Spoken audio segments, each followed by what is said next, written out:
PAT has grown by what? Were at 14,183 crores, which was an increase of 23.9% over the corresponding quarter of December 2016. If you look at the breakup of these net revenues, roughly 73% is net interest income and 27% is the other income. Net interest income for the quarter was 10,314 crores, and NII growth was 24.1%. The core net interest margin for the quarter was 4.3%. Other income, which was 27% of net revenues, grew from 3,142 crores to 3,869 crores, and that was a growth of 23.1%. If you look at the breakup of that other income, there are typically four components, and the largest component, which is of that 3,142 of total other income, 2,872 of the 3,142,2206 and of the 3,869,2872 was fees and commissions, and fees and commissions for the quarter on a year-on-year basis grew by 30.1%. Operating expenses for the quarter were 5,732 crores, which represented an increase of 18.4%, and what that meant that the core cost to income ratio was at 41.2% as against 43.8% in the corresponding quarter of last year.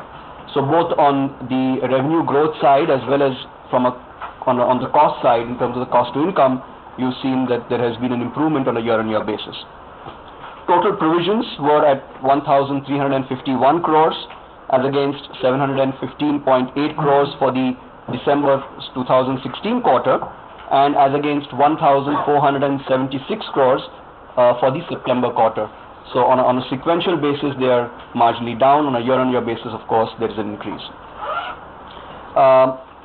Moving on, if you look at post-tax, the net profit growth, of course, was 20.1%, and the actual net profit for the quarter was 4,642.6 crores. A couple of the balance sheet items as well. The total balance sheet size as of December 2017 was 9,49,000 crores as against 8,28,000 crores in December of 2016. Total deposits were at 6,99,000 crores, an increase of 10.1% over December 2016. The CASA deposits grew by 6.7% on a year-on-year basis, and however on a sequential basis it would be about 3.9%. Remember, both for deposits and for advances, the base is a little distorted, because if you remember, December 2016 quarter saw a huge spike in deposits while loan growth came off. So you find that the loan growth looks particularly strong. Advances growth at 27.5%, took the total advances at 6,31,215 crores. However, I think therefore sequential growth, which might be a little more relevant, the sequential growth in advances was 4.4%, and as I mentioned earlier, the sequential growth in deposits was again at 3.9%. The CASA ratio was at 43.9%. The loan growth itself came equally strongly from both wholesale and retail.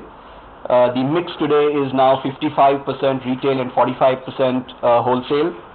And again, if you look at it from a regulatory classification in terms of the Basel II classification, then retail loans grew by 28% and wholesale by 26%. If you look at it from a business perspective, our own internal business classification, the growth was 29% retail and 24% wholesale. So either which way, no matter how you cut it, both those businesses both those segments have contributed to the loan growth. For the 9 months,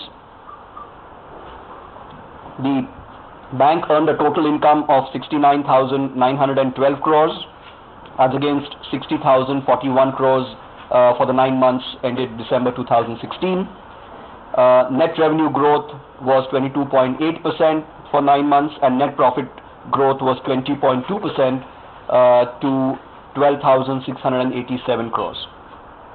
Finally, on network and asset quality, as of December 2017, the bank's distribution network was at 4,734 branches and 12,333 ATMs across 2,672 cities and towns. 52% of these branches are in semi-urban and rural areas.